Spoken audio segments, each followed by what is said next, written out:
It's the Powerhouse Woman Show. You're a powerhouse woman, successful, accomplished, but you know the time has come for something else. To pivot, make a shift, or do what you've been putting off for a long time. I'm Monica Pierre, a media entrepreneur, Emmy Award-winning journalist and coach, and I'm on a mission to help you figure out your path forward and create powerful new stories about your life and legacy. There's more ahead. Time to do the greatest work of your life. The Powerhouse Woman Show is sponsored by Fidelity Bank Power, potential of women entrepreneurs realized, with more than 1,200 members. Fidelity Power, believing in the power of you. Hello and welcome once again to the Powerhouse Woman Show. I'm your host, Monica Pierre. We are delighted you have decided to join us live. If not, please, if you join us later on, get in the comments section and let us know how the show is resonating with you and what are some of the wisdom and gems you're picking up. When it comes to our dreams, sometimes we have little bitty dreams, sometimes we have big dreams, and sometimes we have the audacity to dream even bigger.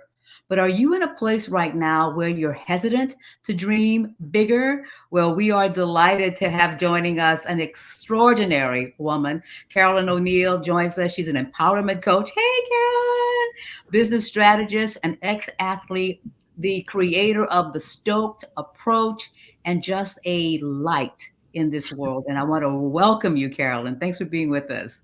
Oh, thank you so much for having me, Monica. I'm super stoked to be here. We're going to talk about being stoked in just a minute as well. I met Carolyn, actually part of a mastermind, a year-long program, and some extraordinary women. And I just knew the moment I saw you, and I think I may have written in the comment or said to you, you were pure light. The sun and everything was hitting you just right, but I knew there was more to it as well. We're going to talk about what you're doing and also how you created the Stoked Approach. But when it comes to dreaming bigger, what are some of the things that are in the way for many women who are powerhouse women? Oh, that is a wonderful question, and my favorite question at that. The biggest thing that I think stands in the way of women dreaming bigger and fulfilling that dream is really their limited beliefs that they're conditioned into. Like society and culturally, we kind of get poured on with all of these particulars that we're supposed to be in these certain containers of life, especially as women. And so it kind of confines us into this box, and we tend to contort ourselves to this paradigm that we think we should be in. But the nice thing about life events or dreaming bigger or having even like a bad life event, it kind of adjusts your thinking and it opens up that paradigm to new possibilities. And some of the greatest ideas is when somebody told me no and I can't, or if I've had kind of a life event that shifted my entire way of thinking, I had to think differently and gave me the opportunity to think bigger. Well, on this show, we love to bring in our viewers. So good morning, Danielle. And she says, good morning. Yeah, absolutely. And Carolyn is joining us on the East Coast, on the West Coast, I should say. So it's a little bit early for Carolyn there as well. Let's talk a little bit about mindset. And I think intellectually, we know that mindset is important, but do we recognize how it can be an asset or also how it can be debilitating as we go and dream bigger?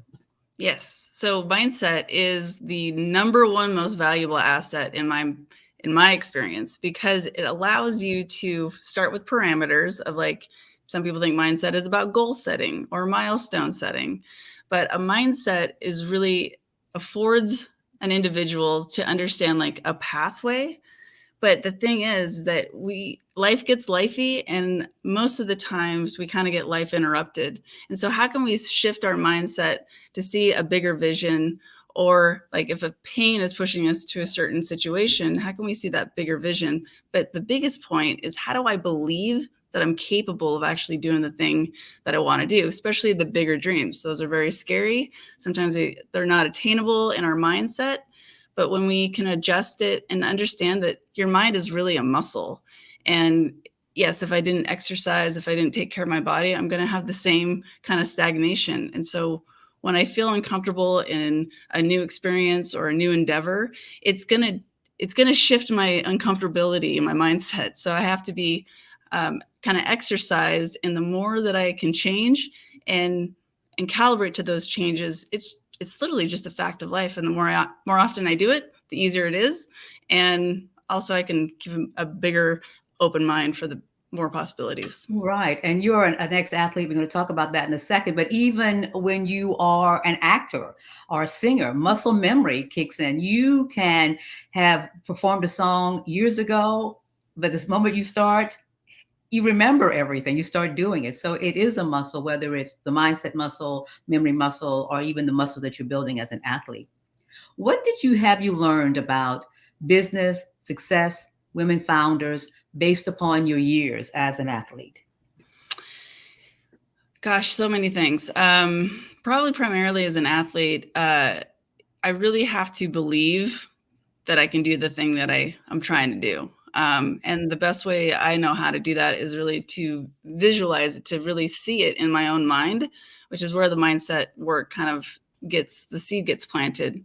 And so with the visualization, you're really setting your body energy. It gets a little woo, but it totally works. So when you can see yourself in the position, whether it's in a professional setting or a sports setting, or even hucking yourself off of a cliff like I used to do, you have to see it before you can believe it.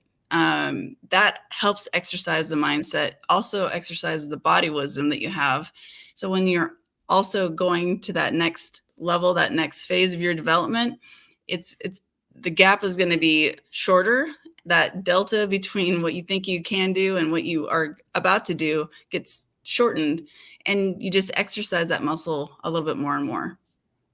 What about commitment? Because again, we can be all good the first few days. And I always tell people by day 3, I'm going like, maybe I should eat a little ice cream. It won't be too bad. How important is commitment, and what can that look like? Certainly.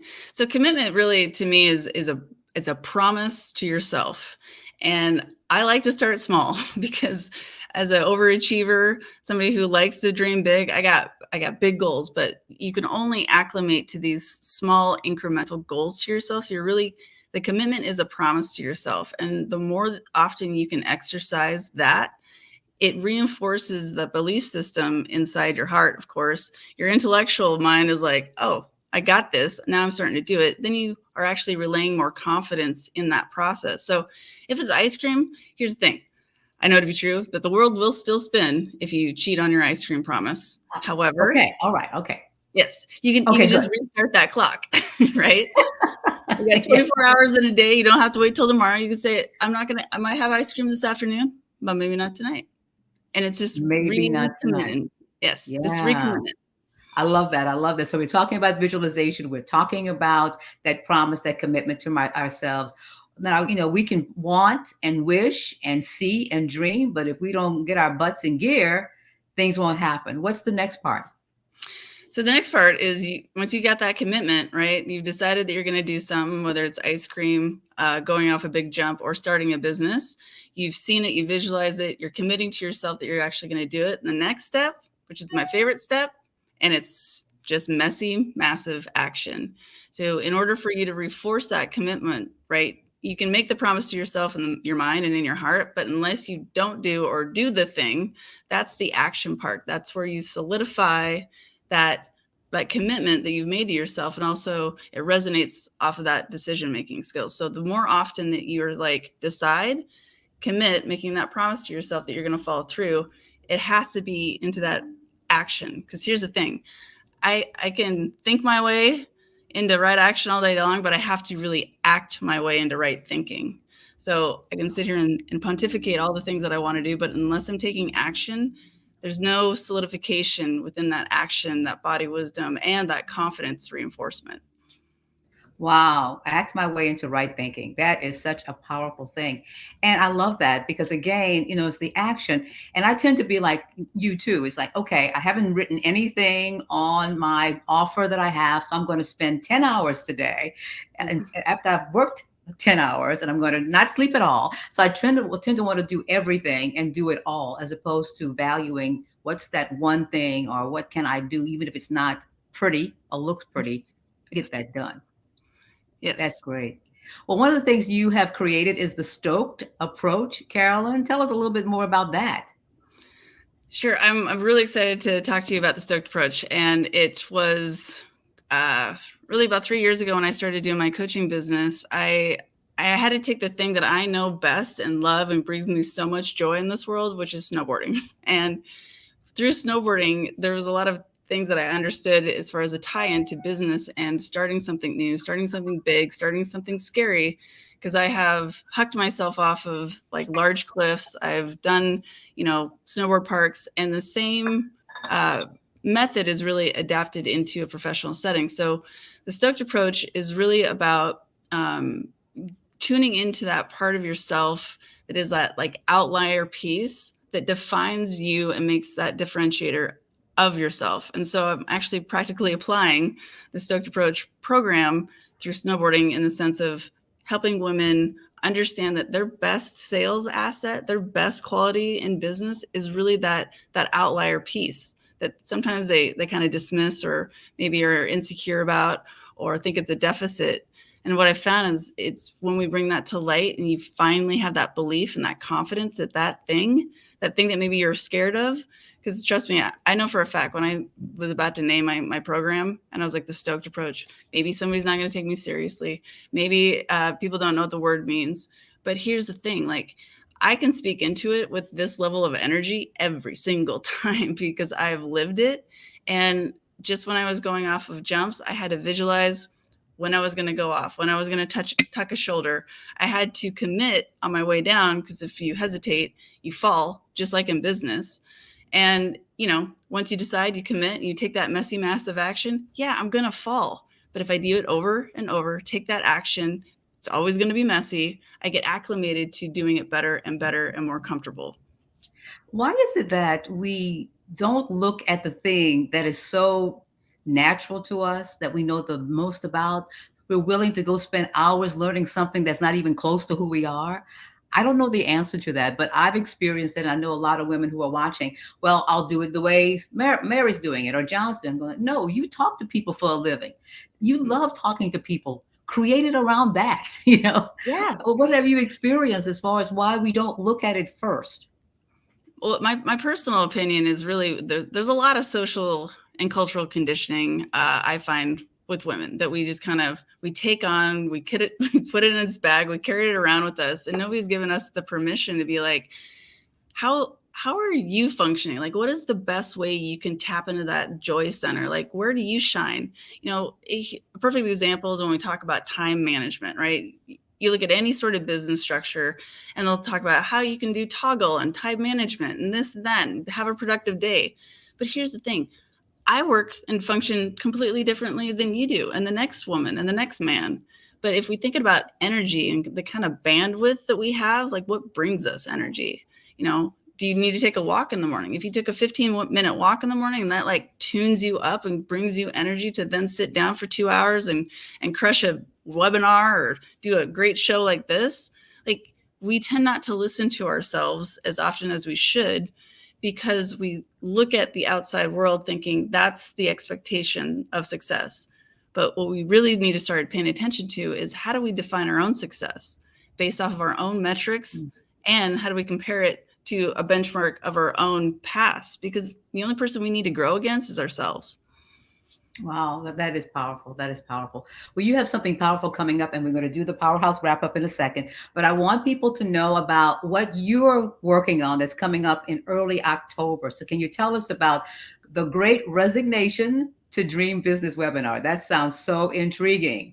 Yes, I'm super stoked about it because I'm sure most women and people, the whole world after the pandemic, there's been this thing called the Great Resignation where people are understanding that like trading time for money isn't enough anymore. People are really looking for a work-life balance. And the work that I do that I'm most passionate about is letting these women know, like, yeah, if you're in that Great Resignation or maybe you're dissatisfied or you're feeling at work and you feel like there's something bigger out there, well, here's the thing. You can start your own business and start creating an impact. And so this webinar is going to be an hour long, and it's for first-time female founders and potential first-time female founders to really understand, like, what is that baseline foundation in mindset, energetically, and tactfully to begin in business. So I'm really excited about it because it's, time is right. And there's a lot of women that are feeling this way. I think it was like 2.8 million women fell out of the workforce from April to 2021.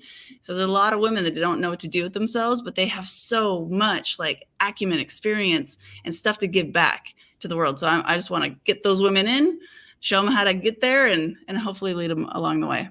Well, I think you have, Danielle says, amazing topic. And absolutely, it's what we need to be talking about. So, Carolyn, thank you so much for that. So now we wrap up with our Powerhouse wrap up, where we ask you some quick questions, get your opinion. You ready? I see you got your jabbing on. There you go. Complete this sentence, Carolyn. A powerhouse woman is a woman who trusts and leans into that outlier piece of herself that defines her without apology or disclaimers. Oh, we can talk about disclaimers another show. I mean, that's exactly what important. All right, here's the second question. What is the best piece of advice you've ever received? Who gave it to you? And how have you used it in your life?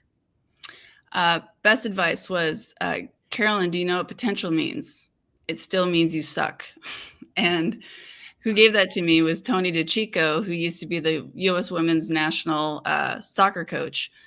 And that was about 1996, so it was a while ago. And why it's such a good piece of advice is that if I think that I'm the best, there's no potential to grow. And I just loved it. That is in your face, like, oh, okay, yeah, very good. What's your advice to other powerhouse women? Oh, number one, you're more powerful than you think. And don't let other people write your future. That responsibility is solely up to you. Here's one we've just added recently, and it's, if you could have one job for just one day, what would it be and why would you want to do it? I was very excited about this. Okay, so it would be an archaeologist at Göbekli Tepe, which is this Neo-Paleolithic site that predates Stonehenge by 6,000 years, and it's in Turkey. They discovered it in 1996. And the reason why is because it is absolutely rewriting our definition of what like our civilization was 10,000 years ago. So this thing has actually been around like 12,600 years ago. So everyone's like, oh, we're hunter and gatherer. It's like, no, this is the first temple. So it's rewriting our history. And it's just fascinating because I love it when the old paradigm gets blown up and we have to like rethink. Yeah, a paradigm buster. Absolutely. Yeah. So that's a fabulous, fabulous job for one day. I'm sure it'll be hard, a hard job. How can people reach out to you? How can other women and all people interested in what you do find you? Sure. So you can find me on LinkedIn, just under Dream Bigger Digital or Carolyn O'Neill. Instagram under Stoked Coach, one word. And you can always email me with questions at carolyn@dreambiggerdigital.com. And I welcome all emails. I'm one of those people that actually checks them and answers them. And I want the questions and I want the feedback. So, well, absolutely, I can attest to that. You do answer and respond to your emails. This has been wonderful. Thank you so much for being with us, and you've provided so much insight. Thank you, Carolyn. Oh, it's been a pleasure. Thank you so much for inviting me. And yes, I'm again super stoked to be here with you. Super stoked indeed. And we're super stoked that you were able to join us today as well. Continue to be the powerhouse woman that you are. Get support. Do the messy action that you need to do. The world needs what you have to bring. We'll talk to you next time. Bye-bye.